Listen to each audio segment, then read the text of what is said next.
Pozdrav kripto laversi, pozdrav budući kripto penzioneri, dobrodošli na kanal Šuleta, dobrodošli u još jedan novi video. Poseban pozdrav mojim dragim članovima kanala i hvala još jednom što cijenite moj rad. Danas je 25.11. Jutros je indeks pohlepe i straha bio 10, evo trenutno iznosi 15, što je jako loše.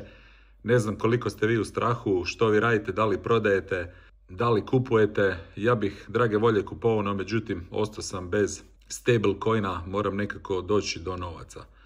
Bitcoin je danas malo živno, u jednom trenutku je prešao 87k, ukupna cijena kripto tržišta je skoro 3 bilijuna dolara, lagano stvari idu na bolje.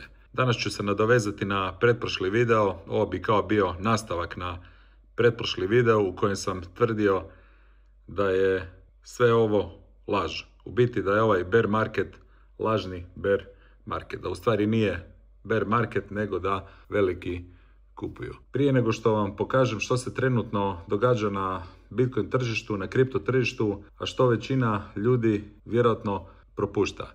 Znači nadovezat ćemo se onaj pretprošli video, a prije toga idemo pogledati moj portfolio Medo. Sjećate se ovog portfolija gdje sam vas poslušao što sam kupovao. Evo, trenutno stanje je 14.604.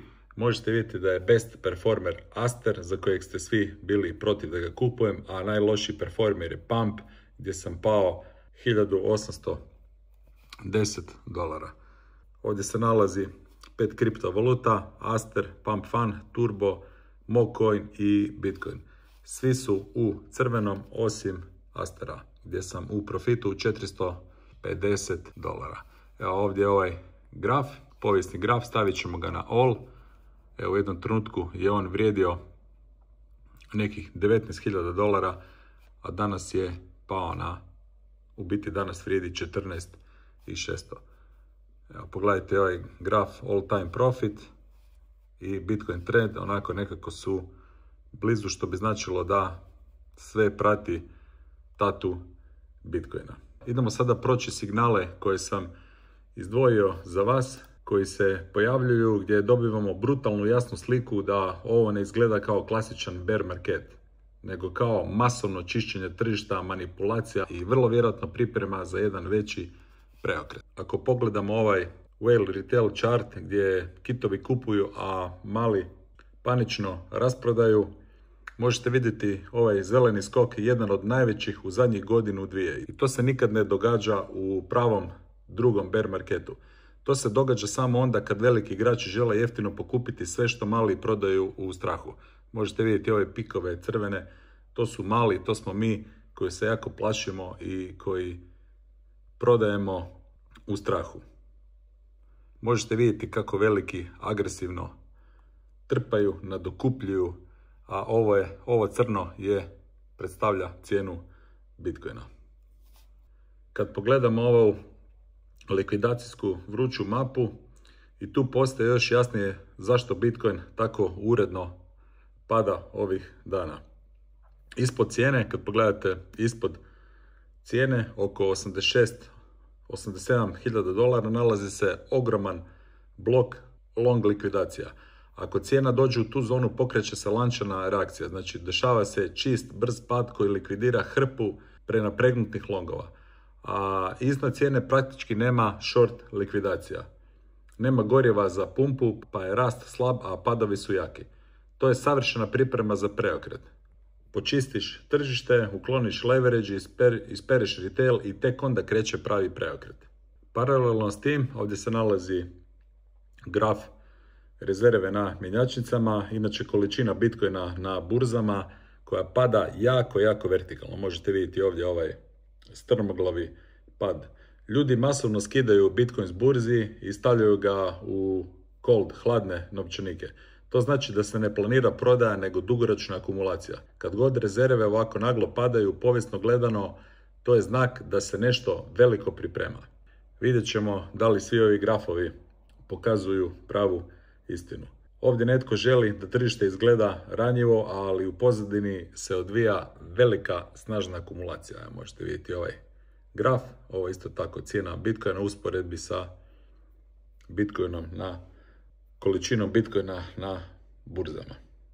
Kad pogledamo što tržište očekuje od Feda, Polymarket daje čak 87% šanse da Fed smanji kamate u 12. mjesecu. To znači da se priprema makro preokret.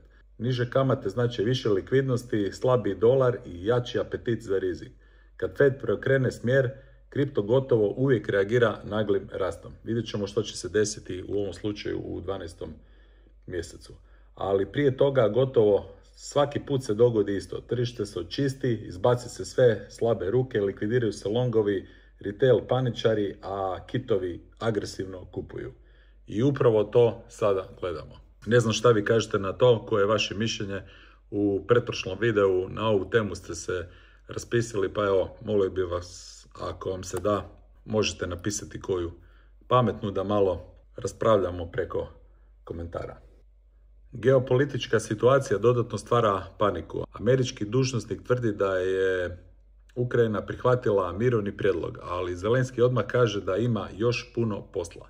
Neizvjesnost raste, tržište reagira strahom, a kripto je uvijek najosjetljiviji na ovakve vijesti. Evo i za kraj, dok čekamo da Bitcoin ponovno krene prema 100, pa kasnije prema 120, pa nakon toga prema 150, u ovom trenutku pojavljaju se i novi projekti. Pa evo da predstavim i novi projekt, današnji sponzor videa Liquid Chain Layer 3. Token oznake mu je Liquid. Riječ je o projektu koji tvrdi da gradi Layer 3 blockchain koji spaja Bitcoin, Ethereum i Solanu u jednu mrežu s objedivanjem likvidnosti, brzim cross-chain transakcijama i jednostavnim korištenjem. Možete vidjeti da je pre-sale trenutno živ.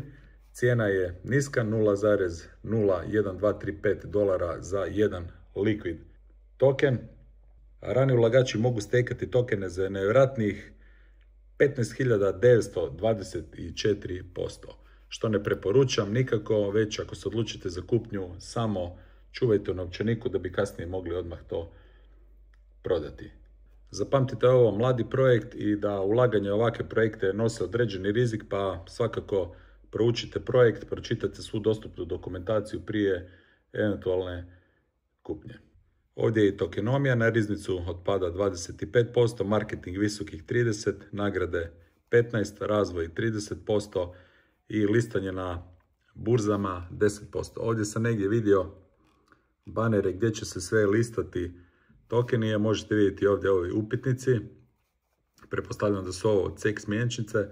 Ovdje je nešto žuto-crno, ovo bi mogao biti Binance, ovo bi mogao biti Gate, ovo bi mogao biti možda BingX. Svakako simpatičan projekt, što ne mora značiti da će to otići 100x na listanju. Onako, stranica je dosta interesantna. Evo, ovo je interesantan graf, mi smo ovdje, a ovo je kao cijena na listanju. Prije sam spomenuo ovih visokih 16.000% na staking.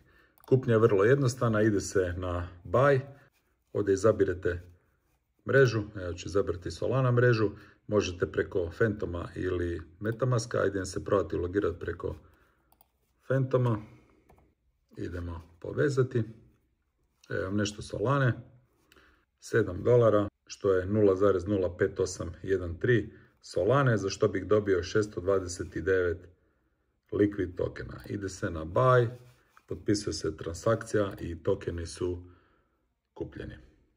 Stigli smo i do kraja ovog nastavka na pretprošli video. Nadam se da vam se svidjela ova poluanaliza gdje to sve vodi. Vidjet ćemo ko je bio u pravu, vidjet ćemo ako su ovi čartovi dobro pokazivali u pravom smjeru.